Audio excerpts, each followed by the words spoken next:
So please note that just a couple of house rules. You are more than welcome to put your video on, but we have muted you all so that we can draw the focus to our esteemed speaker this evening, Rabbi Dov Lipman, and to minimize any vocal interruptions. There will be opportunity for you to ask all the questions that you want by submitting them in the chat section of this Zoom. For those of you who have joined us before, you know the process, and for those who haven't, any questions you have during the evening, please do just submit them in the chat, and we will endeavor to present as many of them as possible to Rabbi Lipman. Although please bear in mind, obviously, that he and everyone else, we have time constraints. But most importantly, and unfortunately, we don't have Rabbi Lipman with us for hours and hours. So again, thank you everyone for joining us. There's people coming into the waiting room. Dalia, Dima, can you let them in as and when they arrive? But for those of you who are here already with us, Rabbi Dov Lipman was elected to the 19th Knesset in 2013, and that making him the first American-born member of Knesset in nearly 30 years. He's an author. He's an author of 8 books about Judaism in Israel, and he holds a rabbinic ordination from Ner Israel Rabbinic College and a master's in education from Johns Hopkins University. He moved to Israel from Silver Spring, Maryland in July 2004 with his wife, Dena, and has 4 children, and they live in Bet Shemesh. In June 2021, the former Knesset member, Rabbi Dov Lipman, founded an organization called Yad L'Olim, which, as I understand in Hebrew, means a hand for immigrants. And it's an NGO, an Israeli NGO, which assists new immigrants with their acclimation to Israel and lobbies the Knesset on behalf of the immigration population. He also serves as a political commentator for ILTV and I24news, and as a columnist for the Jerusalem Post and the Times of Israel. In recent weeks, Rabbi Lipman has really helped lots of families of Olim successfully get permits to enter Israel. With the new government guidelines and making the UK a red country, we are very keen to find out what the options are of all of us seeing our families who reside in Israel in the coming months. I must say at this stage, and I think my colleague Dima will share it in the chat, that even this morning, as I understand, the Health Ministry made some updates and announcements. So Dima, if you can you please share those in the chat facility? And in the meantime, just a little bit more about Yad L'Olim, and then I shall pass over to our guest of the evening. As I said before, Yad L'Olim its mission is to help Olim, immigrants, thrive in Israel. And this begins with helping them navigate Israel's complicated bureaucracies to ensure that Israel's new immigrants gain access to all basic services, benefits, and rights to which they are entitled. Yad L'Olim creates a support system for immigrants, developing new networks of professional advisors and assisting with gaining Israeli business know-how. Within government, Yad L'Olim serves as a lobbying body to the Knesset to drive government policies that provide new Olim/immigrants with the tools that they need to succeed in Israel. Yad L'Olim raises the voice of immigrants and their families in the halls of government and empowers Olim to have an impact on Israeli policy and the direction of the Jewish state. So without further ado, Rabbi Dov Lipman, I hand the floor to you. Thank you so much, Stephen, and thank you to everyone for joining us tonight. I know everyone's very anxious to understand exactly what's happening with all the rules and the regulations, and we're going to get to that. But before we do, I think it's important for me to introduce 2 women who have been essential partners in the work that we're doing at Yad L'Olim and helping people either to get approvals or get their documents in order. And I actually have to introduce them now so they can get back to their computers because they're being so inundated with people asking for assistance. So I'm going to ask if we can highlight, I'll just do one at a time. I will start with Maureen Ash. If she can be highlighted, please, by the technical staff, that would be fantastic. Maureen has been for many, many months working very hard to help Olim's families all around the world. I'll give her the minute to introduce herself. And it's important for everyone to know who Maureen is, because when you write to Yad L'Olim for assistance, Maureen is likely, either Maureen or Ariella, who you meet in a moment, will be one of the people that you'll be interfacing with. So we thought it was important for you to see who you're going to be talking with. So Maureen, I'll give it to you for a moment. Just introduce yourself to everyone. Hi, my name is Maureen Ash. I'm currently in Chicago, Illinois. I've had a couple of stops in the States along the way. I recently made Aliyah, although I am a non-resident Israeli at this point. I am the US, or I guess worldwide, liaison for Yad L'Olim. I've been involved with families of Olim since my own child made Aliyah.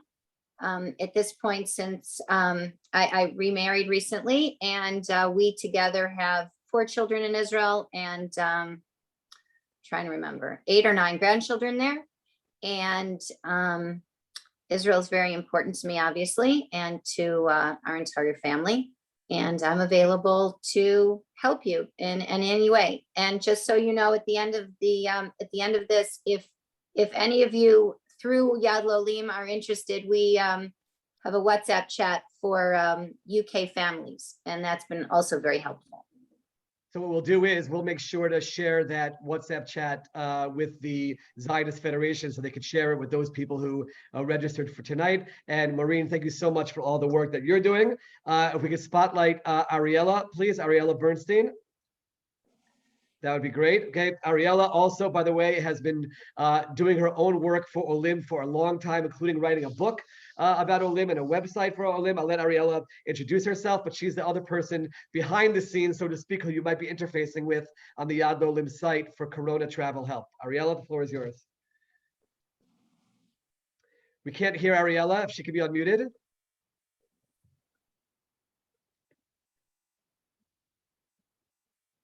Ariella still on mute. Give it one more try. Ariella, can you unmute yourself? Okay, it's not working. Okay.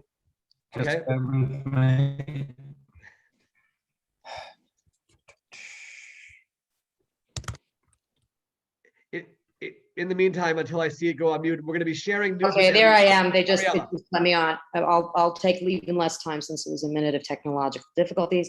Thanks, Dov. My name is Ariella Bernstein. Actually, Maureen and I never met each other until about 2-3 weeks ago when she came here. She asked me to join a bunch of the WhatsApp groups that she has. My husband and I made Aliyah in, I guess it's just about 12 years ago. We have 3 children, one who lives in Boca Raton with all of our grandchildren. So like the rest of you who had tremendous difficulty getting to see your grandchildren, I have it the other way. I have parents who still live in New York, so I have that complication. And I have 2 children who live here, one who finished the Air Force fairly recently after 5 years, and a son who's in the Army. And we've been doing this for quite some time. We sort of try to hack what was going on in Misrat Aptim on this side, and I'm fluent in Hebrew, and so I'm able to sort of manage that side of things, and it works sort of very well together. So I'm one of the people you'll hear from. It's either me, Maureen, or Rachel. Those are the 3 of us that answer emails until God knows what hour of the morning. Thank you so much, Ariella. And thank you again, Ariella and Maureen, for all that you're doing for Yad L'Olim and for people all around the world who are trying to get travel into Israel. If you could bring the spotlight back to me, that would be fantastic. And we'll continue onwards. So, Stephen, if you want to bring it back to me, that would be great. And I'm going to get started with the presentation for everyone. So I know there's been a lot of discussion about the UK in particular. I know that who's our audience tonight, and we are going to focus very much on the United Kingdom. What I'm going to do is as follows. First, I want to just mention a little bit of a development that took place today, and we'll see where we're going in terms of Friday. The government of Israel has made a decision that the United Kingdom will be one of the countries that are viewed as a high-risk country. And that status will go into place the night between this coming Thursday and Friday at 12 a.m. That is the plan according to the government. Now I'm going to mention one caveat, but then I'm going to continue assuming that that will take place. You might be seeing in the news a development in the Knesset. I was at the Knesset today and saw a little bit of behind the scenes about this issue. The chairman of the Knesset Law Committee, Gilad Kariv, has said that he will not bring that decision of the government to a vote of his committee, which must verify the government's decision, because he doesn't feel the government is doing enough in terms of enforcing quarantine rules for all travelers who are coming to Israel. And he feels that it's unfair to just make a decision about another country like the UK, where there's so much travel back and forth, if Israel's not even taking the basic rules as seriously as he would like to see for those travelers who are coming back, both Israeli and non-Israeli. And therefore, he refused to bring this decision of the government to a vote in the committee today. What does that mean? That means the Knesset has 48 hours in order to vote on this decision, or it will not go into place this coming Friday. It doesn't mean that it won't come into place the next Sunday or Tuesday or Thursday, but there's some internal politics taking place in the Knesset. So you might hear about some questioning, will it really happen in terms of the UK, will it not? Just remember, that's dependent on the Knesset making this decision. But we're going to move forward with tonight's program, assuming that the decision will be made, whether it's Friday or a later date. I did speak with the health ministry officials today, and they are absolutely determined, based on the numbers they're seeing in the UK, that this will be the policy. So based on that, I want to just lay out a few basic ideas for all of you to understand what the policy will be in that situation. So let's assume for a moment it happens July 30th at 12 a.m. The UK will become a country of a high risk. And that means, as a general rule, Israelis will be barred from traveling to there as a general rule. And as a general rule, it means that foreigners are barred from entering Israel. That's the basic premise that we have to work with. Now, we'll go through exactly how that plays out, but that's the mindset that everyone has to get into. And I really want to take a moment before I go even further, because I know I've seen it in my own inbox, and I'm sure Maureen and Ariella also, and anyone involved in this issue. There's a lot of anger, there's a lot of sadness, and I can understand all of it. At the same time, I can also understand the Israeli government officials who are responsible ultimately for the situation on the ground here in Israel. And if they see numbers rising in terms of seriously ill, those who are connected to ventilators, etc., they're the ones who, a few weeks from now, if the hospitals are filled again, and if God forbid we're having deaths, it's on their shoulders. And therefore, they're constantly trying to balance all of this together. And as they're getting the information about what's happening in other countries, they make their decisions based on that. Just understand, it's not a decision that's made with any kind of, not only not happiness, but it's made with sadness, and it's made with pain, understanding that families are being torn apart on a certain level, or kept far away from each other, I should say, as a result of this. So right now, people are going through the process of asking for approvals. And we'll come back to that a little bit later. But you might, for example, ask for an approval today, and your flight is next week. And you might get that approval through the process. You're visiting a first-degree relative or the like. It's important to understand that the moment the UK or the other countries included that are determined to be high-risk countries, the moment that happens, any approvals that you received beforehand for a trip that's taking place after it comes into play, that approval is nullified. At that point, the approval does not count. So this is an issue which we had with South Africa, and that's why I want to emphasize this. When South Africa became a high-risk country, I believe it was February 1st, there were people who had approvals from a few days beforehand for a trip after February 1st. And those approvals are not accepted. And therefore, it's very important to realize that obviously these next few days, there might be approvals for people who are traveling just these next few days. But beyond that, the approvals that you get now for after July 30th starting, those approvals will not be accepted at that point. Once the UK becomes a country of high risk, or any other country that becomes a country of high risk, Israelis who were there beforehand Okay, you might have Israeli relatives who are there visiting you right now. They are allowed to return to Israel. They are allowed, they traveled to the UK in a permitted fashion before it became a high-risk country. They are allowed to return back to Israel, but please take note, they will be required to do the quarantine, to go into the isolation. Even if they're recovered, even if they've been vaccinated, it's no questions asked. A person who's coming into Israel, once this status comes into play, they have to go into quarantine. What is that quarantine? And I want to say this very, very carefully so that everybody can understand exactly what it is, because you're going to see this terminology in various websites. It's officially called a 14-day quarantine. That's the official title that you'll see, and that number scares a lot of people. That's the official status. However, Israel has changed recently, and they've said you are able to reduce that to 7 days. You're going to have a PCR test, that person, when they arrive in Israel, they take a PCR test on the 7th day, and that enables the person to leave from quarantine after those 7 days. That's called a full quarantine, and that's going to apply to everybody in this discussion about the UK becoming a high-risk country. So, Israeli travelers at this stage, they will not have to go into any kind of a quarantine hotel. They will not. They can quarantine in a home where they have their own room, they have their own bathroom. They are allowed to quarantine in that manner. We're talking about Israelis who are returning to Israel after the UK becomes this high-risk country. People who have visas. Okay, you have people who have A-class visas, B-class visas, student visas. They do not have the right, once this goes into effect, they will not have the ability to get automatic entry into Israel. They have to apply to be able to come to Israel. I'll post on my Facebook tonight again. We'll put it on the Facebook group, Reunite Olim with Families, exactly what the links are, just to make sure everybody knows. But the current link that is in place to ask for the right to come to Israel via the consulate, that is the link that you will have to use if you have a student visa, if you have a A-class visa, a B visa. You have to use the regular link and ask for approval. The health ministry official who I spoke to today asked me to make it very clear that there are going to be very few approvals given in that area, especially, he emphasized, when it comes to student visas. Whereas now student visas are actually allowed to enter. The student visas, they will be very strict about.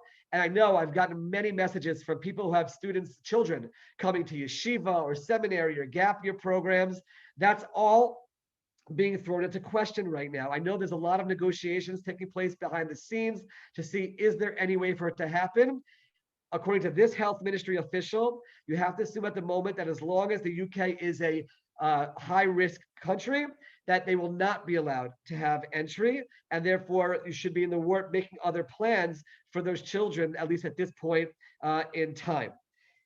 If they do get approval, if it's viewed as a circumstance which is warranting of approval, I saw the question was asked, yes, any non-Israeli who comes into Israel during this status of the UK being a high-risk country, their quarantine is going to be done in a hotel. That is where that's going to be done. They want to be able to monitor everyone who comes in under that status, and therefore it cannot be home quarantine. I will say, parenthetically, but very cautiously, here and there, in very, very extreme circumstances, people were able to get approval once they were at the hotel to be able to go somewhere else based on various circumstances. But you have to assume that that quarantine will be, again, for a non-Israeli who's allowed entry into Israel, that will be done in a hotel. Exceptions in general for foreigners will be very rare. They're going to restrict it severely. If you do want to apply for an exception, you do want to say, listen, I have an extreme circumstance. This is the reason why I have to go to Israel. There is an exceptions committee that will be receiving these applications from the regular link that you know from the consulate.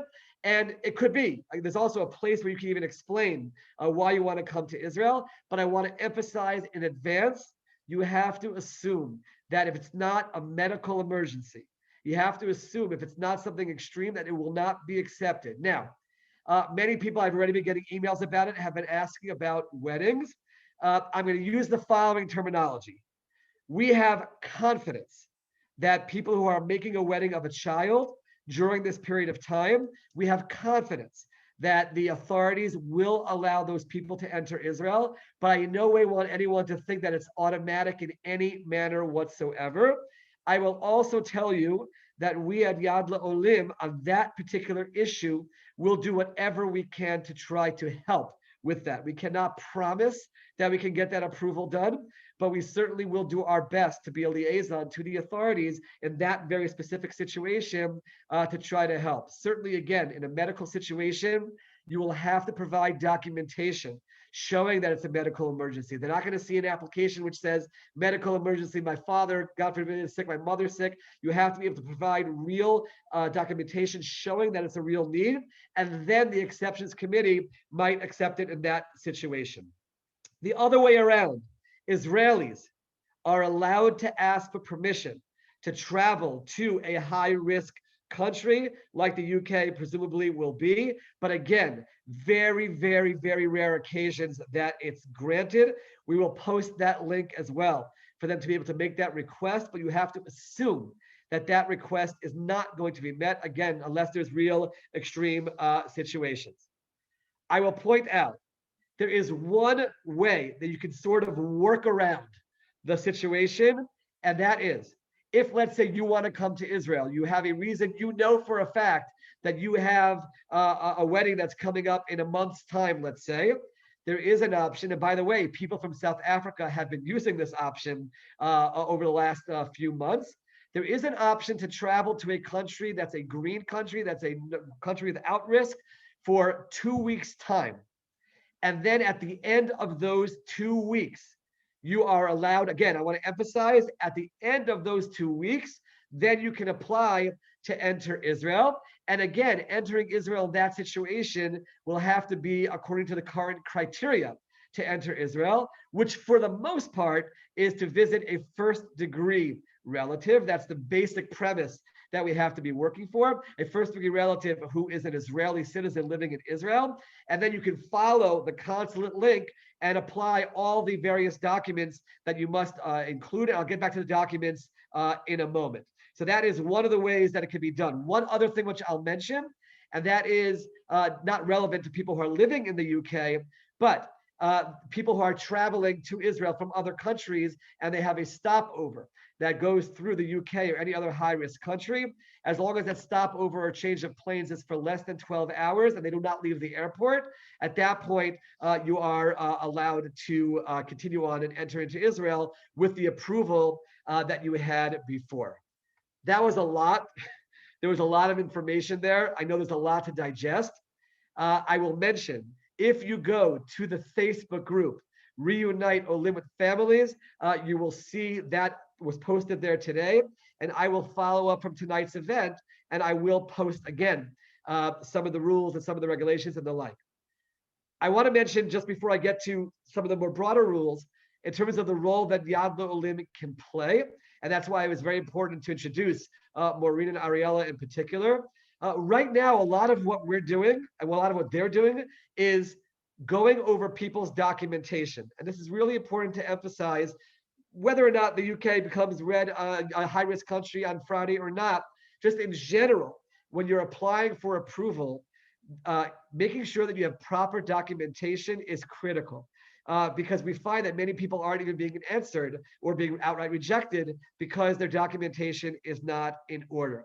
And therefore, it's important to know when you're applying exactly what documentation you need. You can actually follow on the consulate website link pretty clearly what you need to have. But just to understand, what you need to have is proof of the reason why you're coming to Israel.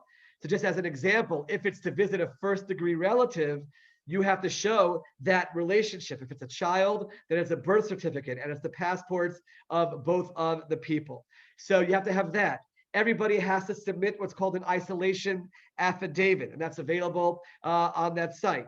everyone has to show that they have corona insurance that covers corona in Israel. It has to stay outright in the policy that you have that insurance. That is one of the reasons why many people are being rejected. They're showing their own health insurance, whatever it is. We do have in our link, which I'll post later on, examples of what those insurances are. So you have to have that. You have to have your vaccination certificate. At the moment, they're not allowing people in for the most part if you're not vaccinated, or if you have a certificate of recovery showing that you had corona and you recovered. Best certainly to have that together with showing your positive test, your negative test, and the documentation from the doctor or from a medical authority. So you have to make sure that you have that documentation in place, especially if you're going via the high-risk route and you're asking for an exception. The documentation is going to be critical for that. That is a basic, very basic overview of all the situations. The general idea is Israelis are allowed to travel. That is the general rule that exists at this point in time. There are very specific rules about Israelis who have children who are not Israeli. And again, we're going to post exactly how you have to go about doing that. Essentially, you have to begin the process of registering your child as an Israeli. You have to show that. You have to make a declaration that when you return, you're going to finish that process and show all the relevant documentation. There is an allowance for parents to visit, or family to visit their children who are lone soldiers and or doing national service. So there are situations where, again, it might be different than the basic rule of first-degree relative, but in each case, the link that we post will show you exactly what you need in those situations. What I want to do now is I want to hand it back to the moderator, because that was a lot of me speaking straight, and I know that a lot of questions have come in. I did notice one question which related to Aliyah. The information that I was given today is that Aliyah will continue. Those people who have the full approval for Aliyah, that will continue. Again, keep your eyes open for that, because that's something which the government has gone back and forth on throughout this process. I know that the Minister of Aliyah, Pnina Tamanu-Shata, fought very hard to make sure that Aliyah should continue, despite all the corona regulations and policies. And exactly how it works, the flight comes here, they go to hotels, etc. That's all going to be worked out, and you'll certainly be told that by your Aliyah advisor as well. So that's the general overview. And I'll hand it back to the moderator to be able to ask the questions that have come up. Okay, thank you, Rabbi Lipman. As you can imagine, we have lots and lots of questions, so I'll just get straight to them. Recently, there was a Haaretz article headlined, "Israel won't allow thousands of children of Israeli expats into the country."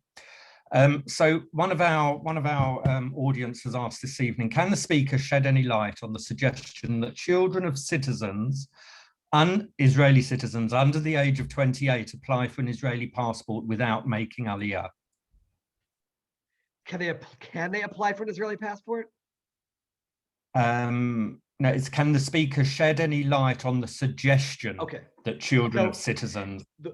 The rule right now is that if a person is an Israeli who's living overseas and their children are not Israeli, they cannot automatically assume that because they're Israeli and they're allowed to travel back to Israel, that their children, especially in this case, largely children who are not vaccinated or recovered from corona, can just travel together along with them.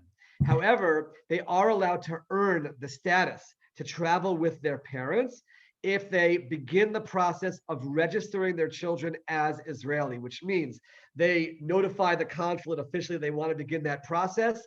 They sign a declaration which says they are going to finish the process when they return from their trip to Israel. In those circumstances, at that point in time, once that has been done, the children are allowed to travel together with their parent after getting approval. I have to emphasize this point. They still need to submit all of that documentation to the consulate and then get their approval. Now, I saw some questions popping up along the way when I use the terminology "to the consulate." This is not the process that has existed for pretty much the whole last year and a half, where you send an email into the consulate and ask for permission. There is a special dedicated link for this specifically, where it's digitalized and it has all the information there. It's in English, by the way, and you can follow it very clearly and go through the process and choose your category. There's a drop down with many, many options, and follow the process to apply for the approval. But that's how it works for an Israeli who's living overseas with children who are not Israeli at the current time. Okay, thank you. It's a very thorough answer, and I hope satisfactory for everyone. We've got another one here. This is about the notes that my colleague Dena posted at the beginning of the session, which is, as I understand, an update that came this morning. Gentleman is asking, he's just wondering whether the above 8 or 9 points are still true or will be true by the end of the week in light of the vote 2 hours ago in the Knesset. Okay, so I want to be clear because there's a lot of misinformation about what happened in the Knesset. There was no vote in the Knesset today, and that's actually the news. Meaning the way it works is the government makes a recommendation, makes a decision, then the parliament, which oversees the work of the government, has to give approval. And the committee, it starts in committee, and then it goes to the plenary. The committee chairman did not bring it to a vote today because he feels that Israel has not been, in general, monitoring quarantine for those who return to Israel in a stringent enough fashion. And he feels that if they're not going to monitor the quarantine of people who are coming in, why are we all of a sudden putting out rules about other countries and sort of putting the onus in other places, the way he was sort of saying it? That does not mean that anything has changed. The Knesset still has 48 hours to go through this process in order to put the high risk status for the UK into place by Thursday night, Friday morning at 12 a.m. So nothing is null and void. At the moment, the health ministry is determined to make sure that this happens because they feel that is what is necessary to protect Israel and Israelis. And therefore, at the moment, we are assuming that over the next 48 hours, that approval will take place. If it doesn't, we will make sure to send out those updates, but I have to imagine it'll happen at some point afterwards because the government is absolutely determined to make this status change take place at this time. Okay, thank you. Got one from a father here. His son is a student at Na'aleh, currently back in the UK for the summer. He has a student visa valid until mid-October. They're asking the questions, consider what your notes say and suggesting that approvals would rarely be granted for those with student visas. Do they need to get him back to Israel before the 29th of July? If you're asking me, okay, and this is a very hard thing for me to answer for a very individual situation of a young boy, I would actually, if it's possible, I would actually make that recommendation at this time. I don't have a doubt that programs like Na'aleh will do what they can to work with the government and try to find solutions. But I also know that on the government side, they know that once they start making those exceptions, then the floodgates have opened and they might not be able to stop it. And the students are a real concern. So all I would say is, assuming that that child has accommodations and can be taken care of and what to do with his time, etc., just based on what I've heard from the health ministry officials and their specific warning about rare occasions where student visas will be granted the right to enter Israel once this status takes place, my recommendation in a very general, broad sense would be for the young man to try to get into Israel before the status change takes place. Okay, thank you. Will Israeli citizens currently living in the UK with dual nationality be able to enter Israel after the 30th of July and leave Israel to travel back to the UK? If so, will they need to provide proof that they live in the UK? So someone who has a valid Israeli passport is allowed to travel into Israel from a country which is a high-risk country. They do have to do the full quarantine when they come to Israel. The full quarantine, again, like we said before, is officially called 14 days with the option of reducing it to 7 days with the PCR test before and on day 7. In terms of traveling back to the UK as an Israeli citizen, they will have to make a request to be able to make that trip. And again, the health ministry official today said that they're only granted in very rare occasions. So it's not something where if someone really wants to be traveling back and forth with ease, it will not be a situation like that. And I can tell you, just in terms of our dealings with South Africa over the past half a year, it's really not a simple situation to enter into. And we don't recommend that anyone be in a place where they need to be able to travel back and forth easily, because it's not a simple process to go through. And especially traveling from Israel to the high-risk country, it's very rare that the approvals will be given. Okay, thank you for that, Rabbi Lipman.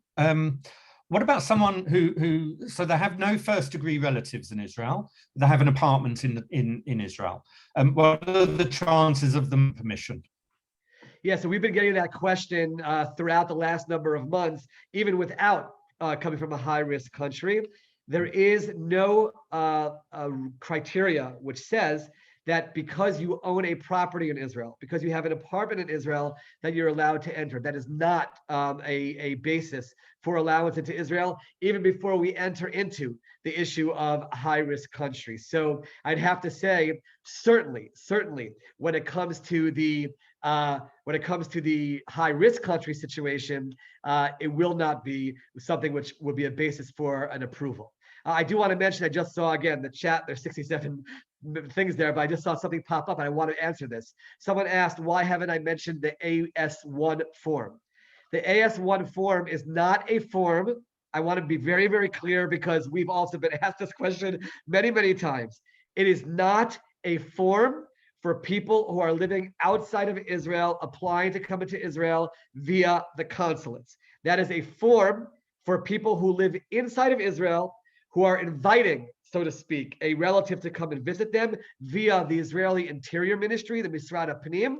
That is where that form is relevant. So for the purposes of our discussion right now, which is people outside of Israel applying to come in, and it's not the relative in Israel making that application, the AS1 form for your application via the consulate link does not apply. That form is not there, and you will not see it when you go to the link. For the consulates, it doesn't exist. So don't get confused by that. Don't get confused when you don't see it. It's not a required document for when you're applying from outside of Israel to come in via the consulate link.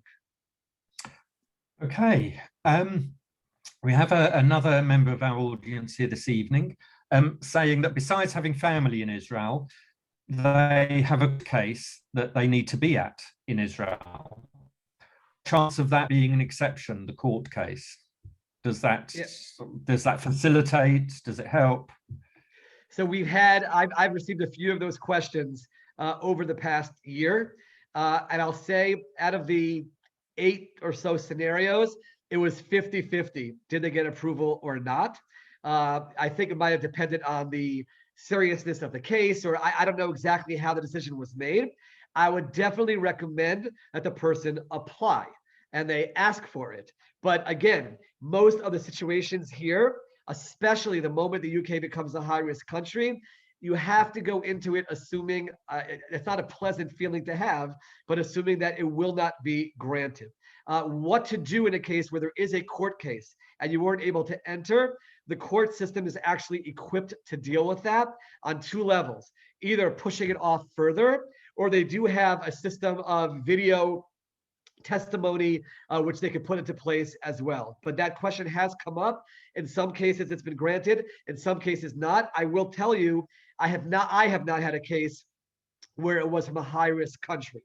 So I have to imagine that given the fact that people were rejected for a court case, even when it wasn't a high-risk country, that it'll be very difficult once the UK does come into that status. But again, worthwhile to apply, but to be under the assumption that there's very limited chance of receiving that approval. Okay. We have a lady in the audience this evening who I really sympathise with. Her son's wedding is scheduled for the 9th of August in Israel. She has a flight but no approval. Who can help her? What can she do? So here's what I'm going to recommend in this situation.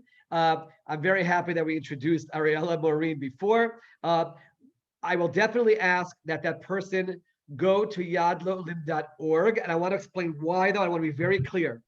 We at Yad L'Olim do not have the power to give approvals. I wish we did. I really wish we did, but we don't. And we sympathize with everyone in these situations. What we would want to do in this situation is double check the documentation to make sure that she really has everything in place, and that the reason why she's not hearing back from her application is not because her documentation is somehow faulty. We will check that. At that point, and I want to be very, very clear, out of all the consulates that we've been dealing with over the last year and a half, and in general, the UK has been the most difficult, certainly for me. I can't speak for Ariella and Maureen, but for me, in terms of breaking through and getting approvals when necessary. What we will do, though, in that situation is we will turn to a foreign ministry official, and we will at least make them aware of the fact that here is an application which is completely valid in terms of all the documentation, and they're asking to come for a wedding, and we're asking for this to be approved. We don't have the power to make it happen. Understand that they are flooded with literally the consulates. It's over 200,000 applications that are there, and there's a lot of backlog, and we're trying to do our best. So we will try to push, especially in the case of a parent for a child's wedding. But I have to say, we've seen it just over the last few days. We've sadly seen people who wanted to fly here for their children's weddings, and we weren't able to get it done. And I want to emphasize that point. We don't have the ability to push a button to make it happen. We will do whatever we can to try to help. And step one of that is going to yadlolim.org. Let me just explain how it works. You'll see a form on the home page. You fill in that form. In the dropdown, you choose Corona Travel, and then you can explain your request. The best thing to do would be to highlight the fact that, in this case, for example, I have a wedding, my flight is this date, and I'm asking you to review my documentation to make sure that it's okay. And Ariella, Maureen, Rachel, they're going to do their best to get to it and to be in touch with you back and forth and try to make sure the documentation is in place. So again, we cannot promise that you will get that approval. We will do whatever we can to try to let the authorities be aware of it. And like Stephen said, it does break our hearts. It's really, really difficult that people are in that situation, and that we are trying to bring those cases to the attention of the authorities. Just remember, in the case that you mentioned, Stephen, in this particular case, if the flight is August 9th, that's going to be post probably the UK becoming a high-risk country, which means that coming this Friday, July 30th, this woman would have to send in a new application highlighting the fact that it's for her child's wedding. And hopefully, again, the authorities will understand the situation and grant an exception. This is going to be an exception to be able to enter Israel in that situation. She'll have to remember, though, the quarantine. This is really important in terms of the timing, because once the UK becomes that high-risk country, there's no way to come in and show up at a wedding the next day. You are talking about a minimum of 7 days with a negative PCR test upon arrival and negative PCR test on day 7. Okay, gosh, it's certainly complex. So got another question here, one of many. So I'm just trying to get as many to you as possible. Someone saying they've been approved for Aliyah. The Sochnut, the Jewish agency, is looking to book a flight for them. One mother is Israeli. The mother is Israeli. The father and kids have Aliyah visas. Will they be able to fly to Israel next week? The information that I was given today was that Aliyah will continue even if the UK becomes a high-risk country. Now, as you mentioned in your introduction, things are dynamic. Things are changing. Rules are reassessed. So anything that I'm saying right now cannot be viewed as ironclad 100%. Oh. But again, based on the information that I was given today, and I really was very deliberate today in sitting down with them because I knew that we were doing this session, Aliyah will continue. Exactly how that will work, exactly what flights, those are all details that have to be worked out with the particular Aliyah advisor or representative. Okay, I have another one here. As New Olim, we have our Israeli ID cards, but not yet the passport. Are we classed as Israelis when seeking to get back to Israel if we come back to London before the UK becomes a red country? So generally, a person in that situation is given a travel document from the Misrad HaPnim. It's a travel document to allow you to leave Israel because you haven't received your passport yet. They're also allowed to come back into Israel when they have that travel document together with their Aliyah visa in their passport. That's their allowance to come back into Israel. So that's generally how it works. That person is viewed as Israeli. They just don't have all the documentation. And therefore, as Israelis, assuming that they entered the UK with permission, etc., they should be allowed to come back to Israel as Israelis with that documentation, no different than someone who has an Israeli passport. And again, they'd be bound to all the rules in terms of quarantine and the like. Okay. Someone here, on the Misrad HaPnim's website, they've asked for vaccination certification numbers for the people visiting. Where can they find that? I'm just reading out the question, but presumably that's the number that each of us would have been given at the time of vaccination. Or are you talking about vaccination in Israel? They don't make it clear. Okay, so we've had this issue, and Ariella has been very helpful with this. There are people who have vaccination certificates that don't have a number on it. And Ariella, I'm gonna ask you to jump in, to click in just to, if you can spotlight Ariella for a moment, just to be able to answer that specific issue about the vaccination number. So Stephen, if you can bring Ariella back on. Yep, with me. Sure. Thank you. And let's unmute her. Okay, so let me explain to you what people are talking about here is the 24-hour entry, pre-flight entry form. That's what that is. Yes, there's a box that says vaccination certificate, and then there are two fields afterwards. The vaccination certificate spot is actually not mandatory, but if you can't get past it, please don't laugh. You write 0000. Okay, that's the hack for that one. In terms of the 2 doses, there are 2 mandatory fields for the dates. For everyone except for J&J, that's not a problem. You have the date of your dosage usually on your QR code. For people from Britain, I've seen them all. It has the specific dates, and you put dose 1 and dose 2. For those of you who've gotten J&J, which I do not believe is applicable to UK, because I think almost all of you have AstraZeneca, you put J&J is only 1 dose. You put the first dose in the first dose date. And then, believe it or not, jump to 3 weeks or 4 weeks later and put the next one in there. They have not accounted for the fact that J&J does not have 2 doses. But that's what you do with the vaccination certificate box. Okay, 0000. That's it. Thank you so much, Ariel. I appreciate that. And I've seen, by the way, as we've been talking, a lot of people keep asking, does what I'm saying apply to South Africa as well? And the answer is yes. In other words, when I'm talking about the UK becoming a high-risk country, South Africa has been that. For a long time, and therefore anything that I've said now certainly applies to South Africa and its current status. And by the way, it's been a very, very challenging time. It really has been, as people have wanted to travel back and forth and have had family happy occasions and the like, and it has been difficult. But again, I have noticed in my own interactions with the authorities a level of stringency when it comes to high-risk countries, which we haven't seen in a lot of the other dealings that we've had. Okay,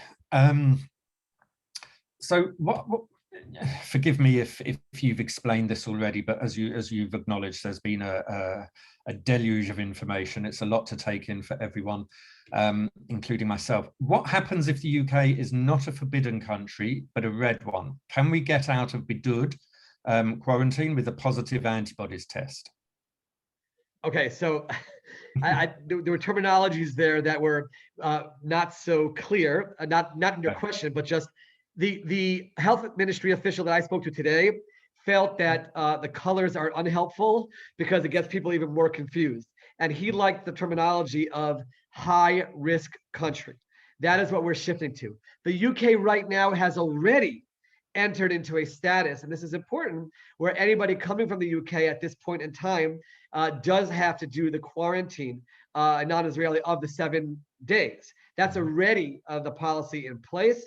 the negative PCR when they arrive, the negative PCR on day 7 to get out of that quarantine. So we're talking about shifting from that to a status where travel is barred. That's the way I started to begin with. You have to assume that travel is banned completely. And the whole system that we've had until last Friday, where you arrive in Israel, you take your negative PCR, you take your serological test, you get out. That's not in play right now because we already entered, the UK already entered the status where it has the automatic 7-day quarantine. So that's where we are now. So for example, if let's say the Knesset decides not to implement the government's decision, which again, I don't see happening at the end of the day, it has already implemented the whole idea of the 7 days. And therefore, it's just not in the high risk level yet, but it already has been elevated in terms of the status of requiring more quarantine. And therefore, the old system, which was in place of you have approval, you come to Israel,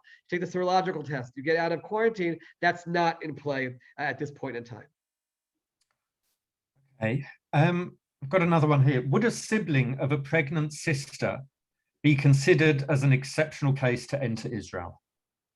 So first of all, I have to say that I sympathize with all of these questions. I really do, because I can understand a sister wanting to be there when her sister gives birth. I really, really do see that and understand that. There's no official policy as to what is qualified as an exception. But based on what we have seen so far with South Africa, that's the only way I can sort of, based on the history that we've seen, that would not be, unless there was an extreme circumstance where somehow you can explain, where God forbid, there's a difficult pregnancy, a difficult situation, the sister is the only one who could help, then maybe the dots will be connected and there will be some kind of approval given. But again, everyone has to sort of take a deep breath and internalize the reality that for the most part, these situations will not be allowed. And it's difficult and it's hard and it's challenging for everyone on both sides of the ocean.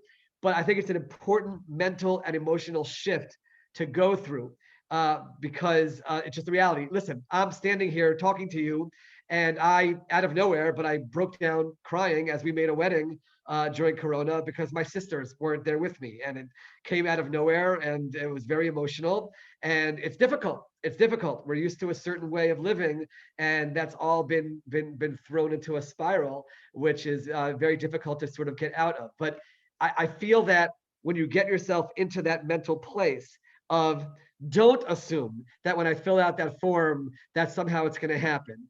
And even though I'm very proud to run an organization called Yad L'Olim that's doing whatever it can, don't assume that anyone or any organization can get that approval done. The authorities here are going to be extremely strict about it. And we have to go into it with that mentality, with that perspective. So in the case that you just mentioned right now, specifically, from South Africa, that was not by and large ever allowed during this time that it was a high-risk country, and therefore we could presume the same will be the case for the UK. Okay, we have a gentleman in the audience who says he has less than 6 months left on his Israeli travel document. It's impossible to get through to the embassy in London. As I found out this evening, the soonest appointment one can get at the consulate in London is December. Can he enter Israel on his travel document with less than 6 months left on it? With his Israeli passport that has less than 6 months? Well, he's referring to it I'll tell you why. Travel document. Right. I'll tell you why I'm saying that. Israel has a policy that when you're traveling into Israel on a foreign passport, you're not allowed to enter Israel if that foreign passport expires in less than 6 months. And they are extremely strict about that. So that is an issue which we've had because I know that from the United States and maybe the UK as well, people have had an impossible time getting appointments to redo their passports and whatever it is. And that's been a real issue. And Israel will not allow that person to come in that situation. Now, as far as if they have an Israeli passport that's valid, they are allowed to enter Israel with that valid Israeli passport. And obviously they'll have to take care of extending, renewing, and whatever else it is to make sure that it remains valid. It's not a problem for an Israeli passport, but it's a problem for the foreign passport. Okay. I've got another question here, addressed obviously directly to you, Rabbi Lipman. You talked about a new process with a new link earlier on. Does this apply to I've chosen this because it's quite specific. Does this apply to non-Israeli citizens? What is the process for UK citizens? Do we still send an email to the UK consulate? So first of all, I'm going to ask Ariella, Maureen, if you're still on here, if you could put in the chat the link for the consulate. Just put it in the chat below so people can see that link just while it's happening live. That would be fantastic. It's one link. It's not an email anymore. It's not an email to the consulate. It's a link that you will click on, and you'll actually see a very clear process in English to enter your information, to enter your documentation. Very, very clear. If we're talking about a situation where it's not high risk, then again, the criteria is very clear. The presumption has to be that we're talking about someone who has a first-degree relative who is living in Israel as an Israeli citizen. That is the assumption you have to deal with. There are other cases which are allowed. For example, someone on a student visa who lives in Israel who is getting married. Their parents, in a general situation, are allowed to come. Someone who's on a student visa who's giving birth in Israel. In a general situation, those parents are allowed to come. But again, the moment we shift into the UK being the high-risk country, all of those general rules are removed completely from the equation. And the assumption is that foreigners are not allowed to enter Israel. If you look, Ariella just posted it. There's in the chat. I think it'd be somewhere around 98 in the chat. Ariella just posted the link that's there for the consulate application. You go there, you file it very clearly. You have to make sure that you have the documentation that's there. That documentation would be your own passport, the passport or ID card of the Israeli first-degree relative. It would be the documentation to prove the relationship, a birth certificate, anything that you have to connect all the dots together to show the proof of the relationship. It would be the proof of the insurance, that you have insurance that includes outright. It has to say in the insurance policy. It has to say that it includes COVID-19 for overseas. It has to be there. The isolation affidavit, all of that there, very, very clear. In terms of the links that you fill out, you make sure that it's all in place, and then you submit it. So all that documentation really has to be in order. And again, even if you're making a request for an exception because the UK has become a high-risk country, even in that case, you do have to make sure that the documentation is really there to show the reason why this is an extreme situation. Maureen is posting various documents that you need. Your flight is something which we certainly recommend, the isolation health declaration. I also want to remind everyone that if anyone is traveling to Israel, you have the approval, you must show a negative PCR test from within 72 hours of your flight to Israel. That is critical. Negative PCR test, not a rapid test, but a negative PCR test from within 72 hours. And that's something which must be done when you're traveling to Israel. When you get to Israel, you'll also, on the ground here, have a PCR test that's taken here. You'll have to show your vaccination certificate. You have to show your recovery document, all of those things to show that you have the right to enter Israel. And again, we'll be posting the link with all the documents as well, so everyone can follow very clearly. And we at Yad L'Olim are available to go review that with you, to make sure that when you are applying, you have all the documentation in place, because they will either reject or not even answer your application if it's failing in any way, lacking in terms of documentation. Okay, another question here. Whoever's posted it, we have permission from the UK and are booked on, I was going to say B'nai Akiva for BA, British Airways this Thursday, landing around midnight. So what happens if their flight arrives after the UK changes status, or its status is changed, albeit by 5 minutes? So I asked this question to the health ministry official today, And this was the answer. And again, I'm just repeating the answer. The answer is, it's not based on when the flight takes off, but it's when the flight lands. Flights that are landing in Israel after 12 a.m., assuming that this decision is made, are subject to the rules of a high-risk country. And therefore, that's obviously a very confusing place, because you left the UK when it wasn't the high-risk country, and now you're landing. What, am I going to be punished for that? Am I going to be banned? How is that going to work? I am asking everyone, and I'm asking everyone as someone who has spent far too many nights awake when Israel was sending people back to the countries where they came from after arriving here. I'm asking everyone not to be in that situation, not to be in that situation where the flight is landing in that scenario, unless you are an Israeli who has the full right to enter Israel at that point and then go into the full quarantine. But as a foreigner, I'm asking, don't put yourself in that situation. If you could change the flight to earlier, I would ask you to please try to change the flight to earlier, because I cannot look at you now and tell you that you will be absolutely allowed to enter. No, you're asking me, will they make an exception? 12:05, 12:10. I can only tell you what the health ministry official has told me. And therefore, that is what you have to go by in making your decisions about these flights. Okay. Another one. In the UK, children under the age of 16 cannot get vaccinated. Do you have any idea when families with children in the UK will be able to travel to Israel when they have first-degree relatives there? This has been one of the hardest parts of this whole process for all of us. And that is the realization that there are people who have first-degree relatives, and it's all very legitimate. And we sadly have to tell people that we don't have an answer to that question. Israel is being extremely strict about allowance of people who are not vaccinated or recovered from corona into the country.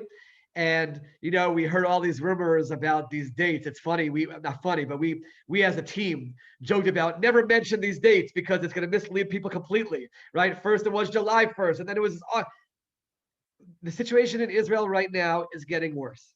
That's the reality on the ground. I was in the Knesset today. They are assuming that in Israel by September 1st, when schools are opening up, they are assuming that we're going to be having 4,000 to 5,000 new cases a day in Israel as our schools are opening up. And therefore, the authorities here, their first focus has to be on Israeli citizens and trying to create a scenario where people can send their children to school and we can function in our country. All of us on both sides of the ocean know the damage that has been done to our children over this last year and a half. And they want to do everything possible that children can go back to school. That's one of the most important focuses right now. Absolutely. And by the way, remember, a lot of those children not vaccinated, certainly the ones that are younger. And therefore, I, at the moment, do not see a date where I can say to you, oh, by this date, I assume those who are not vaccinated will be able to enter Israel. I just don't see that right now. We have to see how the rest of the summer plays out. We have to see how the holiday season goes. We have to see what happens as we now go into the fall, the winter. This is not going away so quickly, and therefore it's important to stay in touch and to understand exactly what's going on. In terms of reaching all of us, just so you can know, certainly just I'll give a generic email address that you can reach. If you want to reach anybody specifically, I don't want to give out their specific contact information, but either Ariella, Maureen, or myself, you can certainly go to info@yadlolim.org and say, I have a question I want to ask Ariella, I have a question I want to ask Maureen. You can absolutely do that, and we will get that specific question to them. But the best way for us to be in touch with you and track your case and follow up is for you to go to yadlolim.org and fill out that form on the home page. Yadlolim.org, YADLOLIM.org. Fill out the page, go to Corona Travel in the dropdown, and then it'll come to our team that's working on this specific issue. By the way, parenthetically, if you have children who are living in Israel, who are having issues in other aspects of life, whether it's medical healthcare issues, not corona specific healthcare, education, legal issues, employment issues. We have teams that are developed for all of that. You can again fill out that form on the homepage, and it'll come to the right address so we can help you with those issues. We're forming now a young Olim department. If you have children ages 18 to 30 who made Aliyah, they should keep their eyes open for that. We have Yad L'Olim seniors that's being founded over the next few days. We want to really help people with every possible scenario to help them thrive in Israel. I know that our focus tonight is on corona travel, and that's what we've zeroed in on, but I just want you to know that we're available for all of that. You can also email me, by the way, at dov@yadlolim.org. If you have any questions at all, I certainly will be available to help. You should know that Ariella and Maureen are working non-stop around the clock. The hours are really not normal. For all of us, frankly. My daughter today was asking, are we going to have any chance of a summer vacation? And I don't think the answer is yes, because if any one of us would take off for a 12-hour period of time, I can't even fathom what the intake would look like in terms of people asking. And the truth is that it's our honor to help. We want to be there. We know that people need this, and that's why Yad L'Olim was formed, and we certainly want to be able to continue that assistance. I know that we have to wrap it up in the next few minutes. Stephen, if there's another one or two questions that you want to bring forward, that'd be fine. Yeah, let me just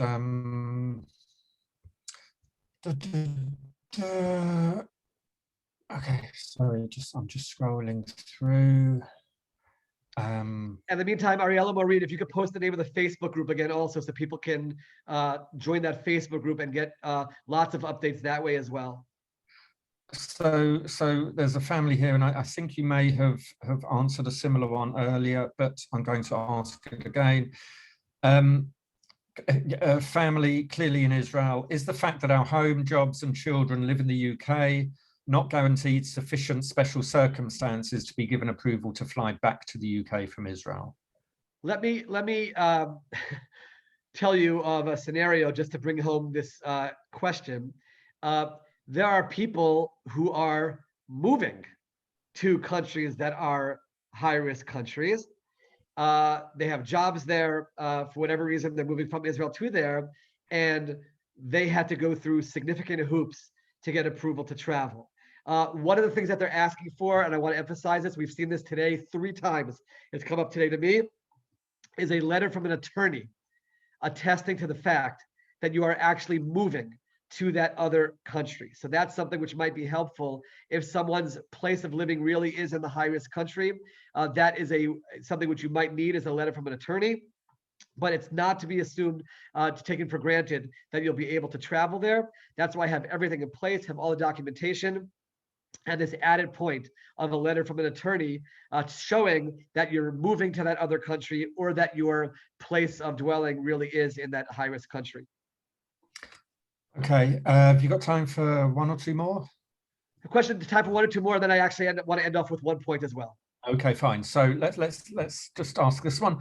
What are the rules of quarantining in a green country and then going to Israel? Would we be able to get a visa? Would you be able to get a student visa or other visa if you have dual nationality? So from a green country into Israel. Yeah, sure. Applying for a new visa right now, A status visa, B status, it's almost impossible to get those visas. Student visas, people are applying to consulates and getting the student visa, or the program, a yeshiva or seminary, or it could be a university. They can also help with the process of getting that student visa. So that is something which can be done from a green country at this time. But again, if you're talking about somebody who lives in a high-risk country and is just going to the green country for the 2 weeks, it would be very, very difficult in that scenario to pull off getting a full outright student visa. However, you will have the right, after being in that green country for 2 weeks, to apply through the regular channel of that link to apply for approval to enter into Israel. Okay. So you mentioned about applying to the program itself. So presumably, can they apply? No, they would need their visa before entering Israel, wouldn't they? Presumably. Correct. It's not a question of flying into Israel and then getting their visa. It's got to come before. There's no ability for that at this time. You'd have to have the student visa beforehand or the approval to enter Israel beforehand from that green country. Sure. Okay. The final one, so a lady daughter is making Aliyah on Monday, the 2nd of August. Does she have to do quarantine in a hotel? Yeah, so the Aliyah, I assume the question is from the UK. Yeah, sorry, from the UK, yes. Yes. The assumption right now is that someone who's coming in on Aliyah, I'm basing it on what it was for the past year as well in difficult situations. They do have to do full quarantine. They have not made it clear yet. Will that have to be done in a hotel or not? They have not made that clear. So that's something which your Aliyah advisor will be able to explain to you when that time comes. I do know, just from the contact that I've had with families, obviously that would be a very difficult scenario. This is just my gut speaking right now, but not based on talking to any government official. I have to imagine that if we're talking about families that are coming and making Aliyah, going into their new homes in Israel, that they will find a way for that quarantine to be done in their homes. This is my presumption right now. I do know that they're working very hard right now on an electronic system, not bracelets. No one get nervous. I want to make sure, not electronic bracelets, but an electronic system to monitor a lot of the quarantine. And that hopefully will create a scenario where people are keeping to the quarantine rules more tightly, which, by the way, between all of us is the source of all of the issues. And if everyone would actually follow the quarantine according to the laws, then we wouldn't have these situations. I just want to end with one point. First of all, again, thank you to everyone for joining. I really thank the Zionist Federation, the World Zionist Organization, for providing this platform for people to get the information that they need. I want to again give a public thank you to Ariella and to Maureen for all the work and the commitment that they have to this cause. And I want to end with one last point. The very fact that we have an organization that's called Yad L'Olim means that we're living in a time when we have Aliyah to Israel. And I often, and I want to tell you, I go to sleep at night very often crushed, literally crushed, because we weren't able to help people in a certain scenario. It's very painful. It's very difficult. We're dealing with very, very complicated situations and funerals and people who have family illnesses, very emotional time as well. One of the things that I've done, just a very personal thing that I'm sharing right now to cope in these situations, is I just take a step back sometimes and I just remind myself of exactly what the challenge is. That we're blessed to live in a time where we have a state of Israel. We're blessed to live in a time where, for the most part, we can travel back and forth and see one another. We can visit our families in Israel. They can visit us. And that's a scenario which our great-great-great-grandparents couldn't have even dreamed of happening. And even though we're going through this really difficult challenge right now, just to try to keep that perspective, to know that there will be an end at some point to this. It's taking longer than we expected, but to just remind ourselves that if I could say it this way without in any way minimizing the pain that people are feeling, and I'm not trying to minimize it, let this be our challenge as a Jewish people and as a people of Israel, that we're dealing with this. And hopefully that perspective and the recognition that at some point it will end and we'll be able to get back to seeing one another in a much easier fashion, and especially coming to Israel, that you'll have the ability to come back to Israel, to breathe the air of Israel, to breathe the air of Jerusalem freely. Let that be the guiding light that gets us through these very challenging times. And I thank all of you again for your time. Don't hesitate to come to yadlolim.org and reach out to us for anything that we can help you with. So Rabbi Lipman, before you go, just to double check, and I'm scrolling up and down the chat, and I'm not able to see everything. Have your colleagues Maureen and Ariella shared out the details for any WhatsApp groups and any? I saw earlier they shared the website, but now that we're at the end of the evening, could they perhaps just share them again on the chat group? Just so that everyone can see them. Thank you, Maureen. I've just seen you've shared. First of all, the yadlolim.org is without the apostrophe. We're so used to typing it. We're so used to typing it, so it comes out with the. There you go. yadlolim.org. Yeah. So that's the link to our website for anything related to Corona travel or anything else related to Right. Aliyah issues. The Reunite Olim with Families is the name of Yes. the Facebook group, Reunite Olim with Families. That's a link right now that Ariella Thank you, posted. Ariella. So Yep. just become a Great. member of that group. By the way, not only are we posting updates, but people are posting updates all the time, asking questions, and there's a Sure. support group of almost 10,000 people that are helping Yeah. one another. So that's certainly there. Maureen was just very, very bold and brave and shared her WhatsApp number, Yeah. which is great.